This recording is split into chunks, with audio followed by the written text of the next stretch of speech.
ایک دفعہ ایک آدمی نے میرے پر بڑی چڑھائی کی، تم تبلیغ والے منافق ہو، کہتے کچھ ہو کرتے کچھ ہو، تمہارے قول اور فعل میں بہت فرق ہے، بہت۔ جب ان کا غصہ اتر گیا تو میں نے ان سے کہا بھائی 100 نمبر تو اللہ نے بھی نہیں مانگے، آپ کیوں مانگتے ہو؟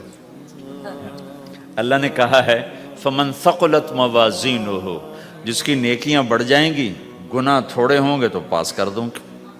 تو 100 نمبر تو اللہ نے بھی نہیں کہا کہ ایک گناہ تیرے کھاتے میں نہیں ہونا چاہیے، 100/100 نمبر لے گا تو جنت دوں گا، نہیں تو ریپٹ مار کے جہنم میں ڈالوں گا۔ تو 100 نمبر تو اللہ بھی نہیں مانگتا، اسے پتہ ہے میرا بندہ کمزور ہے، کبھی گناہ کرے گا کبھی نیکی کرے گا۔ تو وہ کہتا ہے جس کے پاس 51 نیکیاں ہوئیں اور 50 گناہ ہوئے تولوں گا تو 51 جھک جائیں گے نا، 50 معاف۔ مثال دے رہا ہوں میں، ہمارے علاقے میں ایک زمیندار تھے، وہ ذکر بھی بہت کرتے تھے، گالیاں بھی بہت دیتے تھے، ادھر سبحان اللہ او تیرے فلانے، الحمدللہ کے ساتھ ایک پھکڑ تولتے تھے، ساری زندگی وہ ایسا ہی کرتے رہے۔ جب وہ فوت ہو گئے تو کسی نے ان کو دیکھا تو انہوں نے پوچھا کہ میاں صاحب آپ کے ساتھ کیا ہوا، آپ تو گالیاں بہت دیتے تھے۔ خود ہی انہیں پوچھ رہے آپ تو گالیاں بہت دیتے تھے تو آپ کے ساتھ کیا ہوا؟ کہ اللہ تعالیٰ نے میرے ذکر اور میری گالیوں کو تولا تو میرا ذکر بڑھ گیا تو میری بخشش ہو گئی۔ اللہ نے بھی کاؤنٹنگ رکھی ہے، پرفیکشن مانگی ہی نہیں۔ اگر اللہ پرفیکشن مانگتا تو پھر آپ کہتے تم کرتے کچھ ہو کہتے کچھ ہو۔ اگر میں کہتا صحیح ہوں تو ایک نیکی تو کر رہا ہوں، اور کرتا نہیں ہوں تو ایک گناہ کر رہا ہوں، کیا پتا میرا رب میرے کہنے کے طفیل میرے نہ کرنے کو معاف کر دے۔ بس ایک صورت میں ہے کام خطرناک کہ اگر میں اس کہنے سننے کو اپنی دنیا بنانے کا ذریعہ بنا لوں پھر خطرناک ہے۔ أَتَأْمُرُونَ النَّاسَ بِالْبِرِّ وَتَنْسَوْنَ أَنفُسَكُمْ وَأَنْتُمْ تُتْلُونَ الْكِتَابَ، وہ یہ آیت ہے۔ لیکن اگر میرے اندر اخلاص ہے تو پھر میں انسان ہوں، کبھی اچھا کروں گا کبھی برا کروں گا، لیکن میرے ذمہ صدا لگانا ہے۔ تو بھائیو اس تبلیغ کے کام کو کرتے رہنا، کرتے رہنا، اس سے ایمان بنتا ہے، ایمان سے دین وجود میں آتا ہے۔ دین کے 2 حصے ہیں، ایک عبادات ہے جس میں نماز سب سے اہم ہے، پھیری پہ ہو گھر پہ ہو نماز نہ چھوڑو۔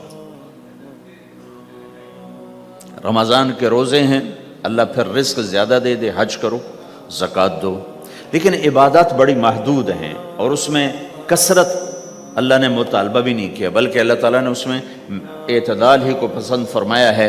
اللہ تعالیٰ نے ہمارے نبی لمبی لمبی نمازیں پڑھتے تھے تو اللہ تعالیٰ نے روک دیا کہ ما انزلنا علیک القرآن لتشقی، میرے نبی میں نے تمہیں قرآن اس لیے نہیں دیا کہ تو لمبی لمبی نمازیں پڑھ کے تھکتا رہے، درمیان نہ چل، درمیان نہ چل۔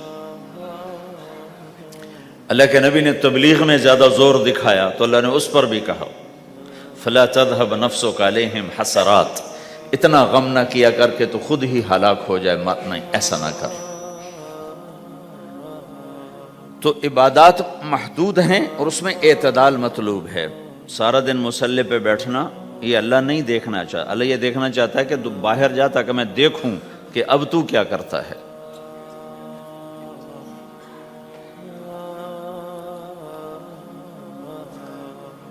دوسرا حصہ اس کا اخلاقیات ہیں، آپس کی معاشرت ہے۔ دین جو اثر انداز ہوتا ہے وہ معاشرت سے اثر انداز ہوتا ہے، عبادت سے نہیں، عبادات سے نہیں۔ عبادت تو مسجد کے اندر ہے یا مصلی پر گھر کے اندر ہے، روزہ اندر کی چیز ہے، حج بیت اللہ میں ہے، زکوٰۃ مسلمان کو دی جاتی ہے۔ تو دنیا میں دین پھیلنے کے لیے اور اپنوں کو دین کے قریب کرنے کے لیے جو سب سے بڑا عمل ہے وہ بھائیو اچھے اخلاق ہے۔ یہ دوسرا حصہ میں آج بیان کرنا چاہتا ہوں۔ اللہ کے نبی نے فرمایا ایو عُرَى الاسلام اوثق، مجھے بتاؤ اسلام کا سب سے مضبوط عمل کیا ہے؟ تو صحابہ نے کہا الجہاد، یا رسول اللہ جہاد۔ اسلام کا سب سے مضبوط عمل کیا ہے؟ صحابہ نے کہا جہاد، تو آپ نے کہا وَحَسَنٌ وَمَا هُوَ بِهِ، ہاں جہاد بہت اچھا عمل ہے لیکن سب سے بڑا عمل نہیں ہے، سب سے مضبوط عمل نہیں ہے۔ انہوں نے کہا جی الصلاۃ، نماز، تو ہم نے کہا ہاں وَحَسَنَةٌ وَمَا هِيَ بِهَا، نماز بھی بہت اچھی چیز ہے لیکن وہ نہیں جو میں پوچھ رہا ہوں، سب سے اعلیٰ، سب سے اوپر، سب سے مضبوط نہیں۔ تو انہوں نے کہا جی الحج، حج، تو آپ نے کہا حج بھی بہت اچھا عمل ہے لیکن وہ نہیں جو میں نے پوچھا ہے۔ پھر صحابہ نے کہا جی روزہ، آپ کا روزہ بھی بہت اچھا ہے لیکن وہ نہیں جو میں نے پوچھا ہے۔ تو پھر صحابہ نے کہا یا رسول اللہ پھر آپ ہی بتائیں، ہمیں تو نہیں پتا۔ تو ہمارے نبی عبادات سے اوپر لا رہے ہیں، اپنے ساتھیوں کو عبادات پہ قائم کر دیا۔ ہر آدمی نمازی بن چکا ہے، ہر آدمی روزہ دار بن چکا ہے، ہر آدمی مالدار زکوٰۃ دینے والا بن چکا ہے، اور ہر آدمی حج کا جذبہ پیدا کر چکا ہے۔ اب آپ ان کو اخلاق پہ لانا چاہتے ہیں، چونکہ اسلام کی تکمیل اخلاق سے ہے۔ اسلام کو تشبیہ دی گئی ہے گھر کے ساتھ، بنی الاسلام علی خمس، تو بنیا کا لفظ عمارت پر بولا جاتا ہے۔ تو اسلام کی بنیاد میں ہے کلمہ، نماز، روزہ، حج، زکوٰۃ۔ اگر اس مسجد کی بنیادیں بھر دی جائیں تو اس کو مسجد تو نہیں کہیں گے نا، ہاں جی بنیادیں ڈال دی ہیں، چھت ڈالنی ہے، جب چھت پڑے گی تو پھر یہ مسجد کہلائے گی۔ تو اسلام کی بنیاد قائم ہو چکی تھی، اب آپ چھت ڈالنا چاہتے تھے۔ چھت کیا ہے؟ وہ اچھے اخلاق ہیں، تو اب آپ ان کو اوپر لا رہے ہیں، اوپر لا رہے ہیں۔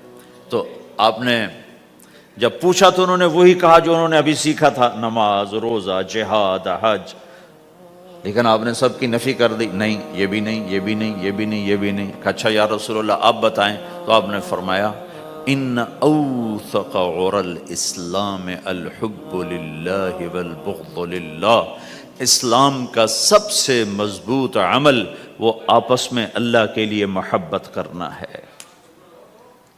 اسلام کا سب سے مضبوط عمل وہ آپس میں اللہ کے لیے محبت کرنا ہے۔ اسلام کا سب سے مضبوط عمل وہ محبت ہے، اللہ کے لیے بغض ہے، اللہ کے لیے محبت ہے، یہ اسلام کا سب سے مضبوط عمل ہے۔ تو بھائیو، یہ چھوٹا سا معاشرہ اسلامی بن جائے، اس کے لیے بنیاد میں نے پہلے بتا دی، اب چھت بتا رہا ہوں، وہ ہیں اچھے اخلاق۔ اللہ تعالیٰ نے جب ہمارے نبی نے نماز لمبی پڑھی تو اللہ نے کہا درمیانی پڑھو، میں نے ابھی بتایا۔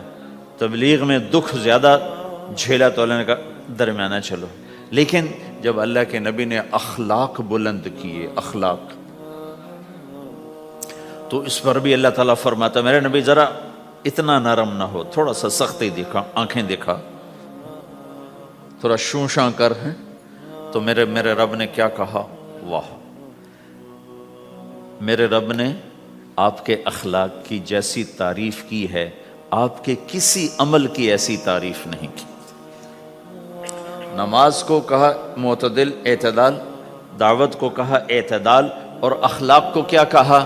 انک لعلی خلق عظیم، اور اس کو طاقت پہنچائی قسم اٹھا کے، نون، پھر قسم اٹھائی قلم کی جو علم کا ذریعہ ہے، والقلم وما یسطرون، مجھے قسم ہے قلم اور اس کی تحریر کی، ما انت بنعمت ربک بمجنون وان لک لاجرا غیر ممنون۔ ان دو آیتوں کو چھوڑ کر اگلی جو آیت آ رہی وانک لعلی خلق عظیم، اے میرے محبوب میں قسم اٹھاتا ہوں قلم اور اس کی تحریر کی، تیرے اخلاق بڑے عالی شان ہیں۔ یہ نہیں کہا تیرے اخلاق بڑے عالی ہیں، انک لعلی، علا، علا کا یہاں بہت عظیم الشان کردار ہے۔ علا یہ بتا رہا ہے کہ اے میرے نبی، جتنے اخلاق تصور کیے جا سکتے ہیں وہ سب تیرے تابع ہو چکے ہیں، اور تو ان پہ سوار ہو چکا ہے، تو ان پہ چھا چکا ہے۔ علا چھا جانے کے لیے ہوتا ہے کہ تمام اخلاق تیرے غلام ہو چکے ہیں۔ ایک دفعہ آپ نے فرمایا اچھے اخلاق 360 قسم ہیں، 360 قسم، 360 صفات کا مجموعہ اچھے اخلاق. کوئی ایک صفت کسی کو مل گئی تو جنت میں چلا جائے گا. تو ابو بکر رضی اللہ عنہ سامنے بیٹھے تھے, کہنے لگے یا رسول اللہ افی یمنہا شیء, ان 360 میں کوئی میرے اندر بھی کچھ ہے؟ تو آپ نے کہا تیرے اندر سارے کا سارا, کوئی کمی کوئی نہیں, پورے. یہ آپ نے اور کسی کو نہیں کہا, صرف آپ نے یہ ابو بکر سے فرمایا کہ ابو بکر تیرے اندر پورے اخلاق 360. تو بھائیو, آپس کی محبت اور اچھے اخلاق یہ اسلام کا سب سے چوٹی کا سبق ہے, سب سے اعلیٰ درجے کا سبق.